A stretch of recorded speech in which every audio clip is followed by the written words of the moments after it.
Simon Brown here, host of Moneyweb. Now, in this session after the lunch break, we're going to be talking fees and taxes that can, truthfully, they can squeeze your ultimate returns.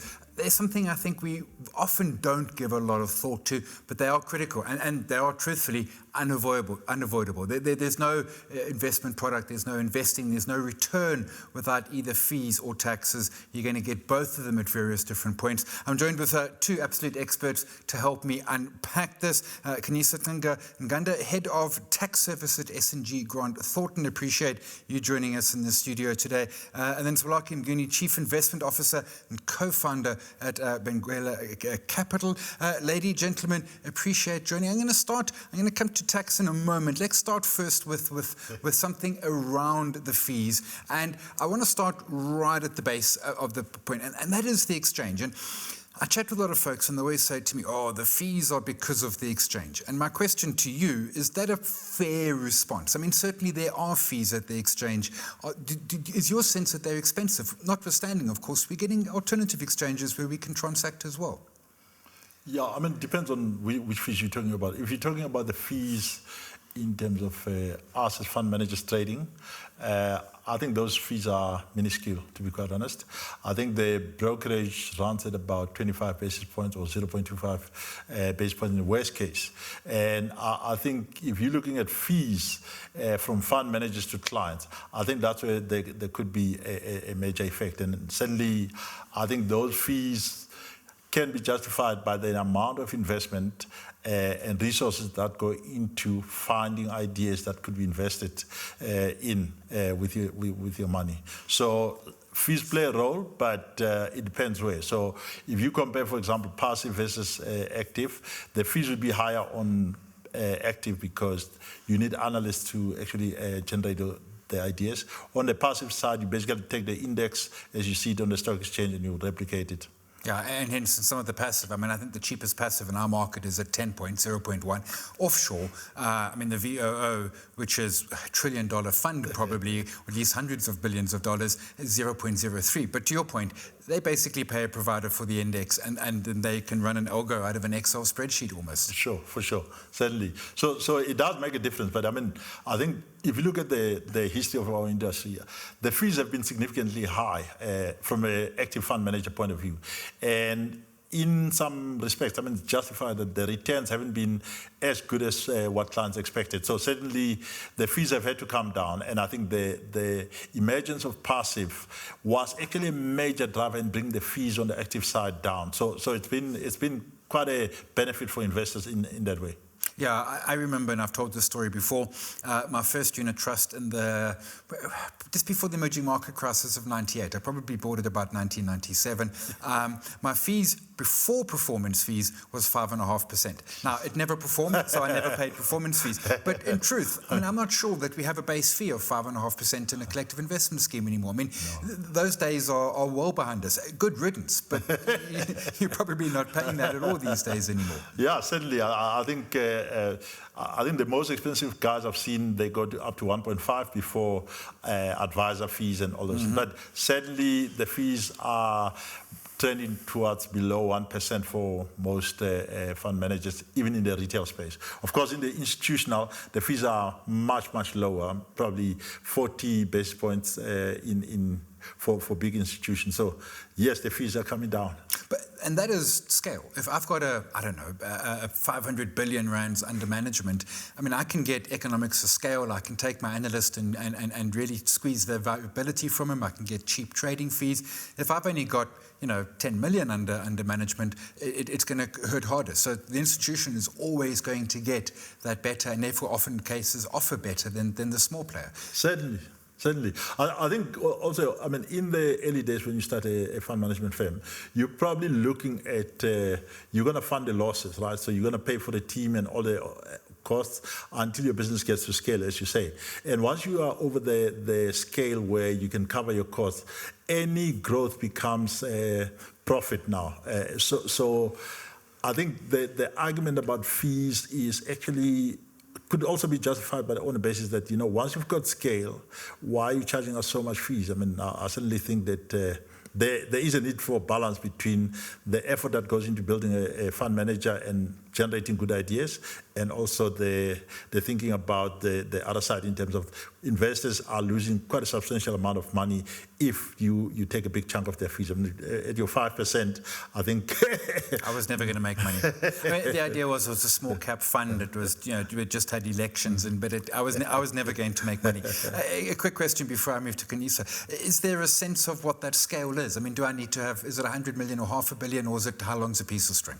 I think if you're active fund manager, probably 10 billion would be a decent size. I think you should be able to get benefits and build like a solid team, solid operations. I think at 10 billion, I think you quite at a decent size. Okay, I've got a way to go. Some very way to go. Kanisa, you probably also got some way to go. Tax treatment. I mean, there are the easy taxes, I suppose, in a sense. There's dividend withholding tax. I've received a dividend today from one of my holdings, and 20%, I don't even see it. It just goes straight to SARS. Dividend withholding tax, nice and simple. There's capital gains tax, of course, when I sell a long-term investment, and then income tax, which I get on interest, on REITs, and short-term. Those are the kind of simple taxes, which I think probably all of our viewers out there are nodding and saying, we're kind of largely aware of those ones. Yeah, no, certainly those are the simple, straightforward taxes. And the distinction between, if I've bought an asset, and let's keep it in the market, so I've bought a share. I've always been told that the rule is 3 years. If I hold for 3 years, past that I'm going to pay capital gains tax, which of course maximum of 18% if I'm in the top bracket, and my first 40,000 Rand is excluded. If I'm selling shorter than that, I'm going to be paying the income tax, which could be 45%. Is that a fair line in the sand, or is that something that traders and investors like me sort of cling to, perhaps without any hard evidence? No, it is a fair line. It's a fair assumption to make. Sorry, please pardon my voice. So the general rule is if you hold your shares for a period of 3 years, then there will be CGT when you do sell it. But if you then enter into, there's still a lot of case law that says if you have entered into active trade, so you're no longer holding it, you must still determine what was the purpose when you acquired that share. If you acquired it to resell it, even if you sell it after 4 years or 5 years, your intention was not to hold it as a capital asset, your intention was to hold it for trade purposes. So the receiver could still argue that you must pay tax on that sale at normal rate. But of course, you can always apply the section, because it is there, and apply the CGT rules if you hold it for about 3 years.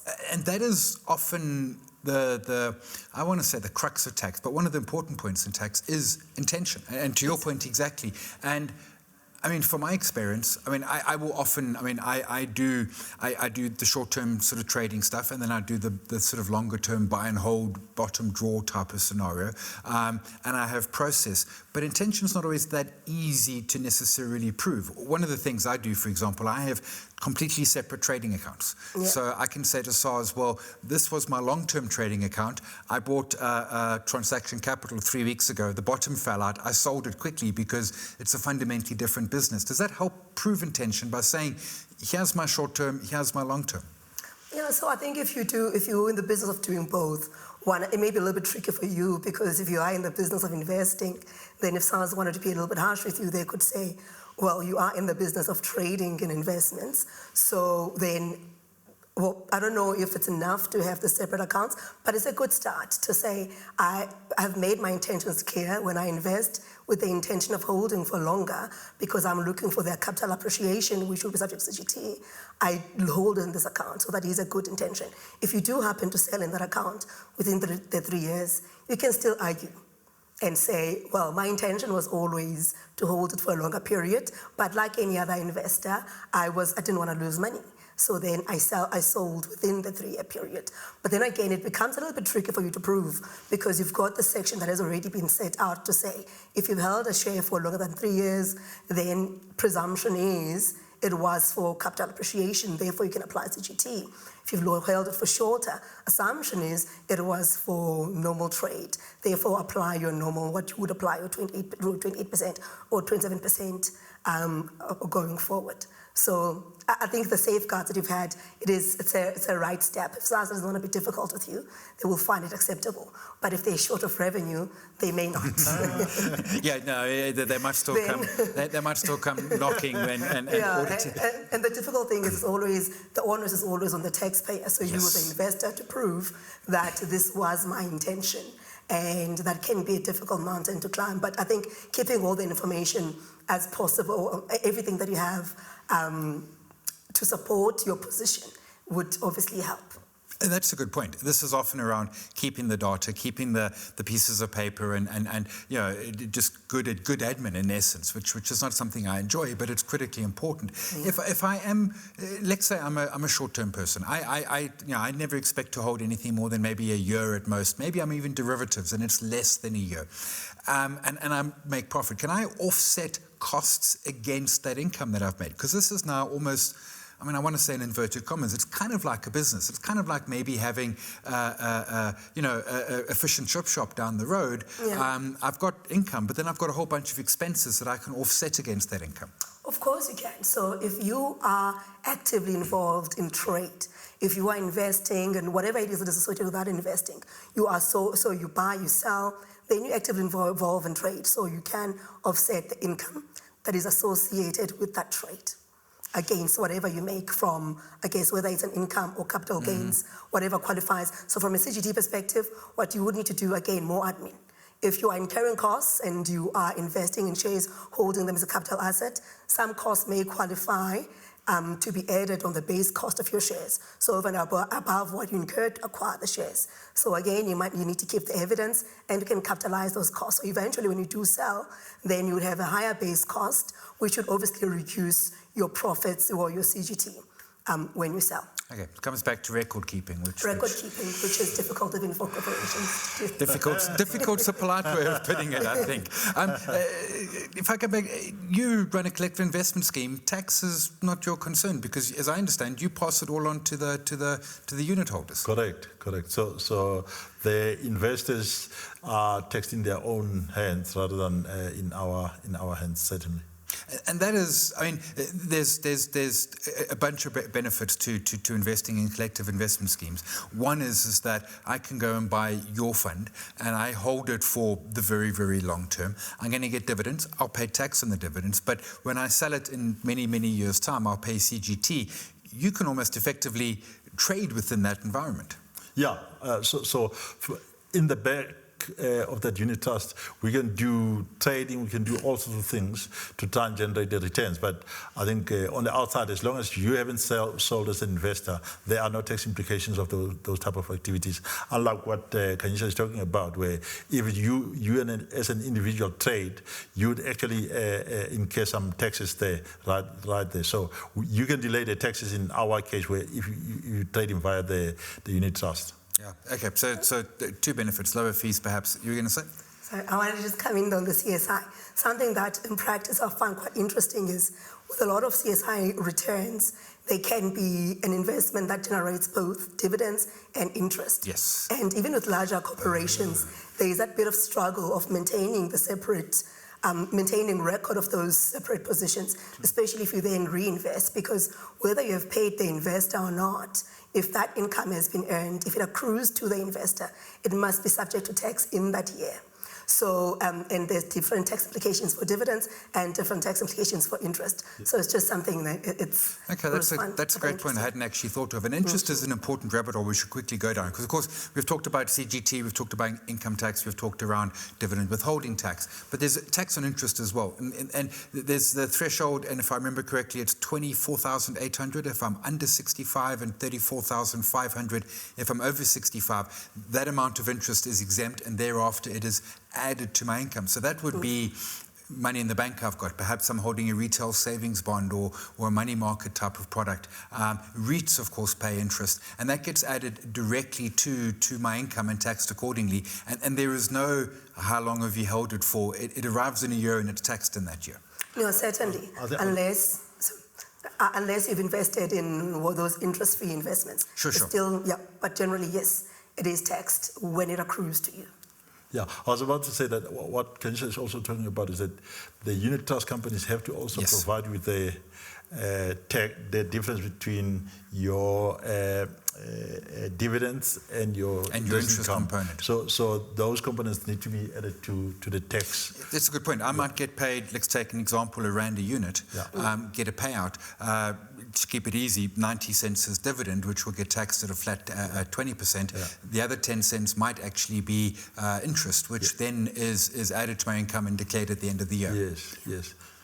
And that's where the need for, as she says, I mean, you need to have records where the unit trust companies, and you can see even with the medical aid schemes, every Feb or beginning of March, they send you a statement to say, this is the interest that you earned in your savings account over this period. So that type of thing is quite important. I mean, the record keeping, again, that's the emphasis. Yeah, record keeping. We keep on coming back to record keeping. Look, it's probably easier these days with computers and stuff than it was way, way, way back in the day. I want to come back to fees. We'll come back to tax in a moment, but fees, and I don't have the data on me, but we've all seen the chart where you've got an investment growing at X% over 2 decades and the different fee levels. There's always a 0% fee, but there's never anyone charging 0% fees. You get the 1%, the 3%, the 5%. It really can have perhaps the biggest impact on the long-term return, a high fee fund, and two funds with similar returns, and one is maybe a 1% fee and one's a 2% fee, and you think to yourself, what's 1%? It can add up. It does. I mean, I did the exercise before we came here, where I looked at if you put in R1 million into a investment product, and it returns 10% per annum, and the fees, you have a situation where one charges 0, the other one charges 1%. The difference at the end of the 20-year period, so you'll end up with about 6.7 million on the no fee situation, and probably 5.3, 5.4 on the fee, 1% fee situation. So you're going to give about 1.3 million rands in fees. So you're going to give that away. Yeah. And that absolutely does it. And then it brings me to the question, and I don't know if my sort of thesis is perhaps sound, but in an environment, so hear me through. If we are in a lower inflation environment, and I'm an old enough person to remember the 90s when inflation was, high teens. I remember prime being 26% in 98 when we had the emerging market crisis. Savings account then. I bought a house then. It was the scariest thing I've ever did. But in those days we could, is it fair to say, conceivably expect perhaps better returns? And now we're in a lower inflation environment. And does that, if you're in a lower inflation environment, let's say inflation was 12% in the 90s, and in the 20s it's going to be only 4.5% because the governor's going to get it bang on the middle of the target. Would that therefore say, we're going to get a slightly lower return, and therefore the fees, a 1% fee or a 2% fee, has a bigger impact? So I think it's a good point, but I also have to say, why would the returns be lower in that kind of environment? If you think about the capitalist system, there'll be money chasing the next highest return, right? And because of that, they're going to push the returns down, because as people earn income and there's, let's say, pension fund, and we all flooding the money in, the next best return will be lower and lower and lower. And that's what's bringing the returns down. But if you think about that kind of situation, you will end up with fees becoming a bigger component of your income, and therefore your net would be significantly lower. Rodney, I'm going to come to your question in a moment because I've got that on my list for Zwelakhe, so we certainly will get to it. Can you see if I can come back to you? Is there, as an individual, the question I get asked often, so we all open our first account for investing and we do it in our personal capacity, and then at some point someone's like, should I do this in a company, in a PTY? Should I do this in a trust? And my argument is always no, and let's be clear, I'm the novice. And my argument is, A, it's expensive and cumbersome, but also my sense is that if there were these giant loopholes that existed, SARS would have closed them by now. So from a trust perspective, yes. I think the benefits of investing in a company, obviously if you have intentions of growing your portfolio, would be very obvious when your interest rate, your tax rate is much lower. So it's going to be 27% compared to what would be possibly 45% on the individual. So if you're not intending on taking that money out, so then we're not going to take into account the effect of the dividends tax if you are withdrawing money out of the company, then it's better just on those facts alone. So I would say, but I don't think there's any benefit on creating a trust. I think that becomes, it's the same because the tax rate is the same. And it's also easier in a company on the record keeping question. If you have a company, it's easier to have clear intention. It's easier to also keep record related to expenses. If you're doing it as an individual, if you're printing or whatever else you're doing, then SARS requires a lot more out of an individual to support deducting expenses from income that you're earning from a business. So I think if you're running a business, if you're just investing as a hobby, keep it on a personal capacity. If you want to create, or you want to create a trade, some kind of trade, it's a lot better in a company. Yeah, I take the point, and that's maybe why the Christo Visas of the world don't do it in their personal capacity. And if I'm hearing what you're saying correctly, is the company's 27%. My personal tax, let's assume I'm the rich person out there, is 45% potentially. Ultimately, I've got to get the money out of that company, and that closes the loophole. But while I leave the money in the company, I get the benefit. I'm almost getting a interest-free loan from SARS. Yes, we can certainly say that, or you're getting an interest-free loan from all the other individuals who invest in their personal capacity. Because that's why, if you look at the stats, from a revenue collections perspective, individual tax is the highest. And part of the reason is exactly that. Whatever you've earned this year, you pay tax on it. In a company, yes, you pay tax on whatever you've earned, but at 27%. The tax gets higher if you, as an individual, take it out. And individuals do not have that simple benefit. I got you. And then I know a bunch of the viewers out there are thinking, brilliant. I'm going to set up a PTY because you go to SIPSA these days, and I did it a few months ago. It took minutes. No, it literally, from start to finish, I had everything. The thing that took a long time was the bank account. But the SARS number, everything, literally the whole process was 20 minutes. Transferring my existing assets into that PTY, I've got to put a peg in the ground at a price. And let's say I bought it at 10 Rand and I'm transferring at 20 Rand, I'm going to have to pay tax on that gain, am I not?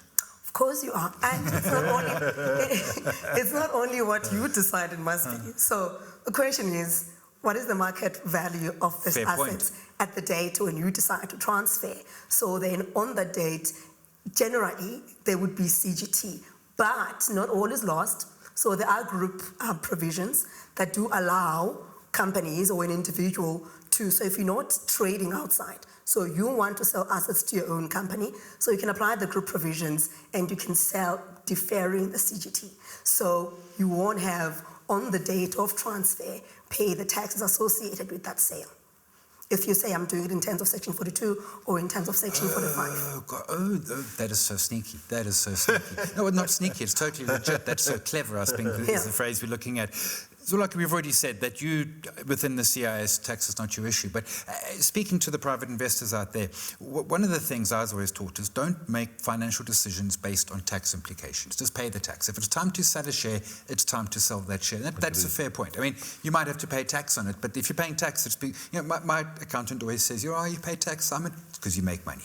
Yeah, that's true. That's true. I think if you delay the decision making purely because you want to avoid tax or minimize tax, I think you could end up with a disaster because you might have a capital loss on the underlying asset, especially if it's shares and it's a time when markets are volatile like where we are now. So I wouldn't avoid paying tax. If I've locked in a profit and the environment is deteriorating, I'd certainly pay tax and rather protect that capital.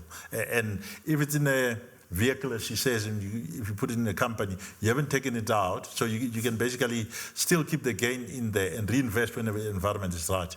Yeah, okay. And I know someone, they're way smart, they're on Twitter, I won't name them, Transaction Capital, bought it in the pandemic lows, went to $50, they're 300% up, and they don't sell because of tax, and now, so always the point. Yeah. I want to come to Rodney's question. He's saying relatively new to the investing game, and asking what sort of different fees that we would see in terms of, so the fees would be, obviously there is a base fund fee, and let's call that 1%. There might be an advisor fee. fee who Yes. puts you into that. And that is between you and your advisor.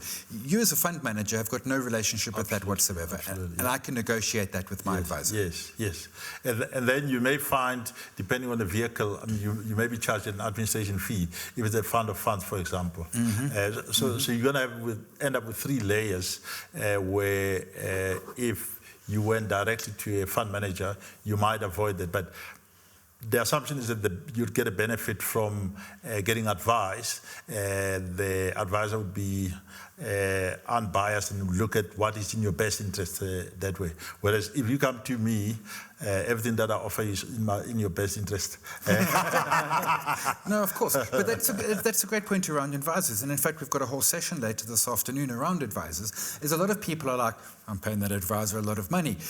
Sure, maybe you are. The question is, are you getting quality advice for them? I mean, let's take another example. If I need open heart surgery, I don't want the cheap dog. I want the best surgeon that's out there. He or she, I don't care. I want the best surgeon.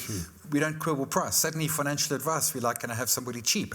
You can, but it might come cheap. What about performance fees then as well? There will be, so not everyone will charge a performance fee, and there will usually be a hurdle, a benchmark. We've got to beat the all-share index, or perhaps it's a blend, perhaps it's an offshore, and above that there will be a performance fee on that as well. So I personally don't believe in performance fees. Me and you both. I didn't know, so I didn't want to say anything, but if you're on my board... But certainly, I think it is... to some extent, if you look at how the performance fees structures are set up, oftentimes the fund manager benefits on the upside, right? When they underperform, they don't lose anything, right? They've got a minimum fee that they will charge at any given point in time, whether they're doing well or not doing well. So there's only upside for them from a performance fee point of view. So if there is a cyclical environment that favors their approach to investment, they're going to charge performance fees and they'll bend the performance fees. When the environment suits, they'll basically, you lose out. And I don't think it's the right thing. I think there has been a perception that you need to incentivize the fund manager to perform. But I also think that, it's your money, right? So why must I double dip in your money? So you pay me to deliver the best service as I can. And if I'm not good enough, fire me. But to have a situation where when I'm doing well, I benefit twice. When I'm doing badly, I still benefit on one side on base fee, and then you lose out on the performance fees. I don't think it's fair. You speak my language. And also, if you're a good fund manager and you grow your fund 20%, well, your fees go on 20% up because you've got more ORM. Correct. And you're going to be in the front page of Moneyweb, and people are going to flock. I mean, you're going to win raging bulls, and everything will happen. Absolutely. I think to some extent the performance fees can be considered unethical, because how do you double dip like that? I mean, it's quite a substantial fee. If you look at the amount of fees sometimes that when people do well, they take a substantial amount, and then when the very next year things fall apart, they bank the fee and they're not returning any they've back. still got the Ferrari. So then I'm going to ask you the question, because I agree 100% with what you're saying there. What's a fair fee? I could phrase it another way. What do you charge? Because I'm assuming you charge a fair fee, right? Yeah, we do. I mean, we charge 85 basis points on a retail fund. And in the institutional, I mean, for example, in global, Is that excluding VAT? Including VAT? No, excluding VAT. Okay. Yeah. So if you look at the global strategies that are available in the country, the guys charge an arm and a leg for a global product. We're charging, including administration, everything, 85 basis points. So that's a good fee. If you're an institutional investor, you'd probably get away with 60 basis points. And at 60 basis points, you'd find that there are some fund managers, local fund managers for local funds that are charging more than 60 basis points. We do it at a global level. So I think it's reasonable. No, 85 is a good fee. It could have been awkward if you'd said 300. Fortunately, you didn't. A question coming from Lorato. Tax implications when investing for kids. An account in the minor's name. So, for example, your child is, 8 years old, and you buy them ETFs or collective investments. Who pays the tax on that? Because, does the kid, because they're not submitting a tax return. They should if they have assets. So okay, no, fair point. So tax, people say things that are certain in life, death and taxes. So yeah, as long as you're alive and you have assets, you do need to pay tax. So if you are investing on behalf of your kids, then you also need to consider from your end that you're donating some funds. So there's donations tax. So there's tax implications for you. There may be exemptions, obviously, for a minor child. So on your part, donating as a parent, maybe. But then there definitely is anyone that has assets, you should be registered for tax. You must pay tax. And you may qualify for certain exemptions depending on your age. SARS has not incorporated exemptions for minors. There are exemptions for senior citizens. Yes. So, okay, and donations tax, if I recall correctly, first 100, so between spouses, no donations tax. But if I donate, if I decide to give you each 100,000, the limit is 100,000 a year, and then above that, I pay, as the donatee, I pay 20%. yeah, so I'll agree with the 20%. I haven't looked at donations tax recently, but I think what you're saying may very well be the case. The point then, and I know we all laugh, but I think you're right. If a minor has an asset, they should have a tax account, or they should be registered for tax. It's not going to be a complex return. Look, if it is a complex return, then they're rich enough, they can also have an accountant. Yes. It's going to be a moderately simple thing, and why not just keep it clean? Because I know, for example, my sister, so I donate money to my sister, who I then buy ETFs for her 2 children instead of birthday presents, and she's paying the tax on it.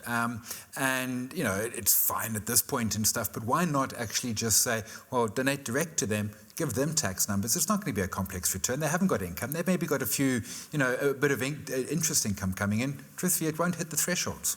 Yeah, exactly. And I think they also get bragging rights because I think so too. We might be nerds. We might be nerds. Some of those kids might not get the bragging rights. But okay, so some bragging rights there. I like that absolutely.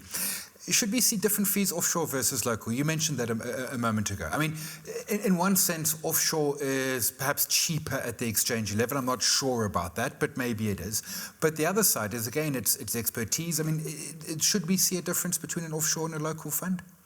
I think you should. I think there's huge complexity in investing offshore. Firstly, from a geographic point of view, here in the local market, you already have South Africa. That's the only geography you have.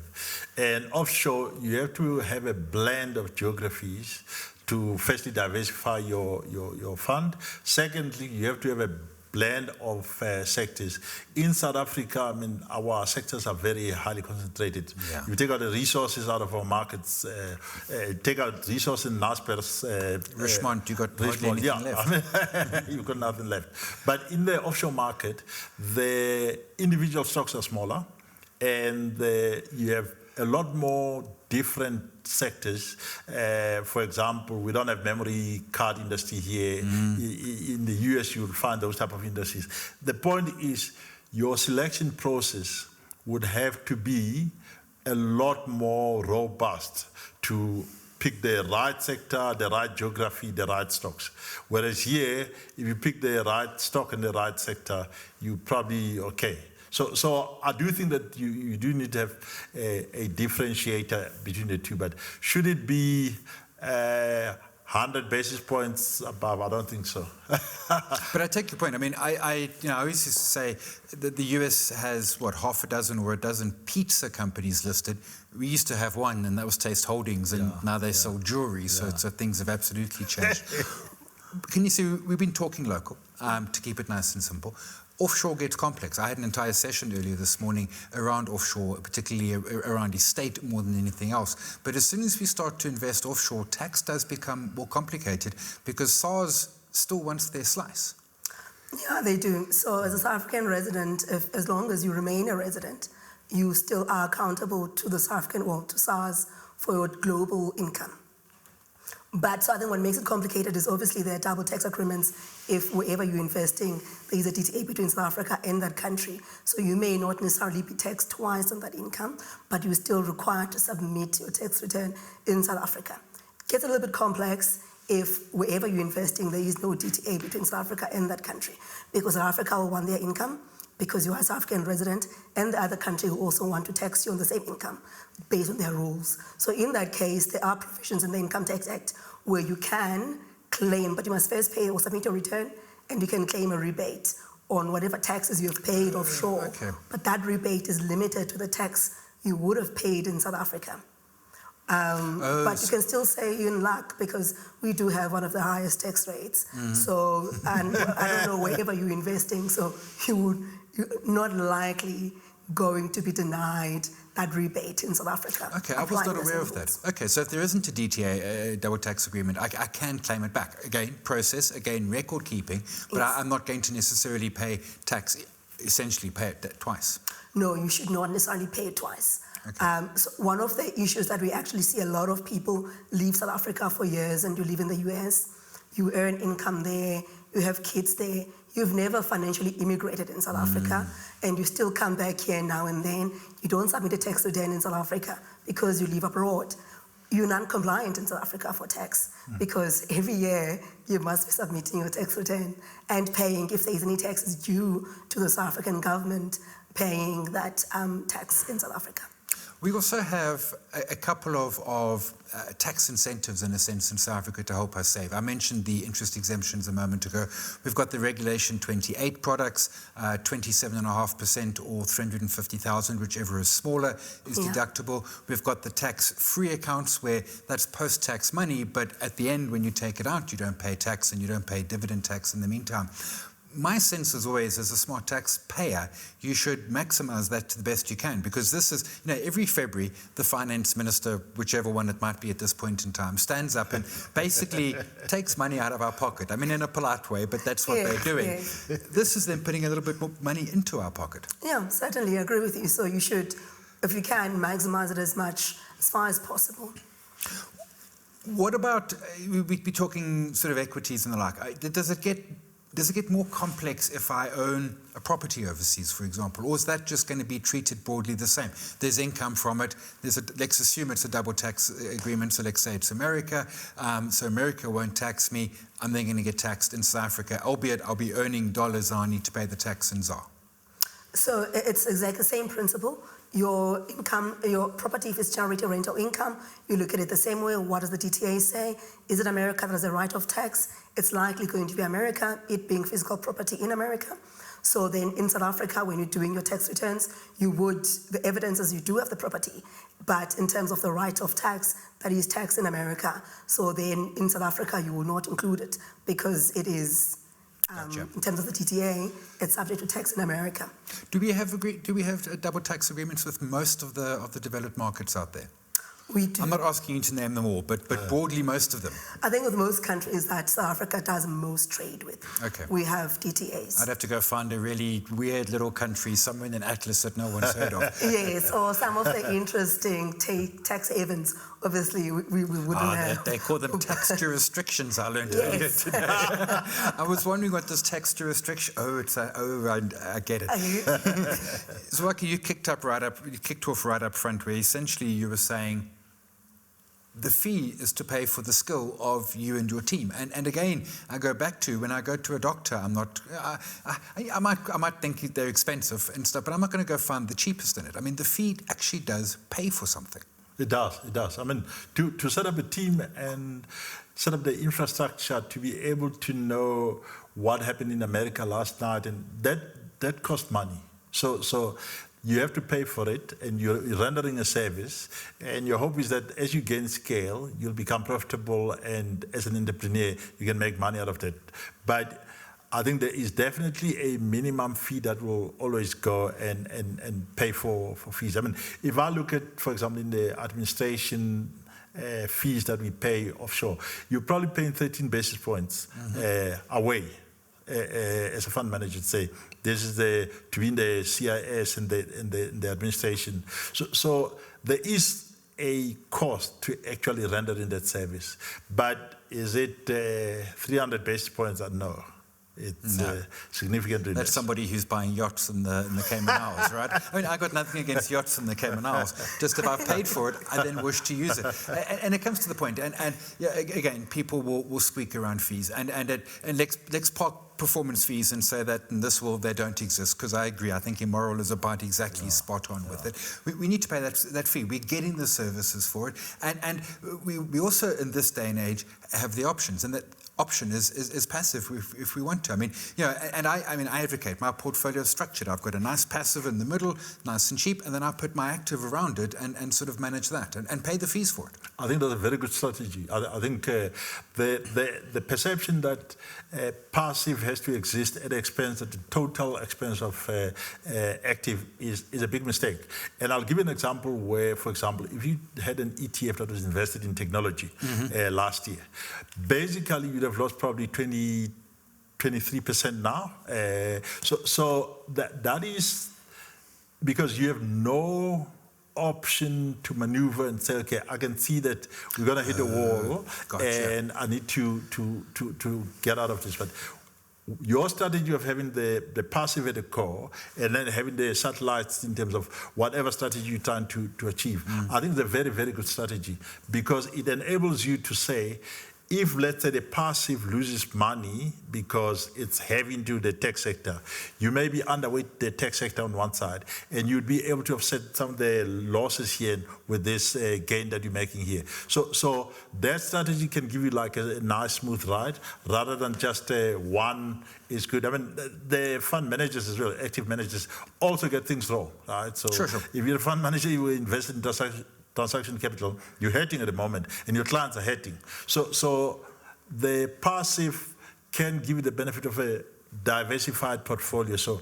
each stock is not so highly concentrated in the portfolio. Lower concentration. Yeah? I'll take you on that. So earlier this morning, when I was talking, I said there's two certainties in life. It's death and taxes. We're going to add a third to it: death, taxes, and fees. Fees aren't terrible, but be cognizant. I mean, interrogate them. And if you don't like the fee, it's really simple. Just walk away. You don't have to pay it. There are other products out there. We're going to leave it there. A huge thanks to my guests. Taxes and fees can be fun. Zwelakhe Mnguni, Chief Investment Officer, co-founder of Benguela Capital. Kanyisa Ngoganda, Head of Tax Services at S&G Grant Thornton. Really appreciate your insights, both of you. We are not capital. It sounds like we are a tax jurisdiction.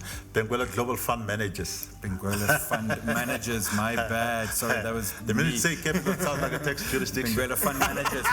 We'll be back in 5 minutes. Kieran Ryan, talking crypto.